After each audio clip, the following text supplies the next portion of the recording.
Qotish bor, yana nima degan u yerda? Qotish bor devdi.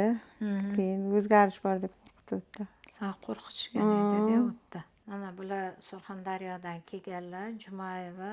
Ularda Surxondaryoda o'zi qildirganida bularga aytishgan, jigarda juda kuchli qotish bor. Shuning uchun bular qo'rqib bizga yugurib keldilar. Vahmaga tushib qolgan edilar. Chunki u yerda bular aytishibdiki, jigaringizda juda katta o'zgarish bor. Srochni tez davolanmasangiz bo'lmaydiganlar. Bular vahma kasalligi bilan bu yerga kelganlar-da. Voy, menga endi nima bo'ladi? Nima qo'yadi? Nima qilaman dedilar. Men aytdimki, "Yo'q, keling, biz davolanamiz." Davolangandan keyin mana umumiy ahvolingiz yaxshi bo'lsa, yaxshi bo'lib chiqib ketasiz dedik. Yo'q, mana hozir уже u vahma kasalliklari ham ketdi. Ancha yaxshi bo'ldilar, to'g'rimi? Hozir yaxshi. Yaxshi.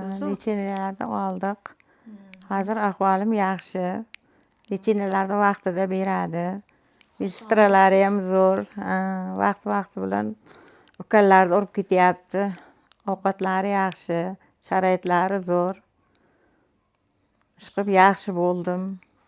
Suyaklar yengil. Xursandman bugun javob bergan. Endi uyga ketyapmiz, nasib Xudo xohlasa.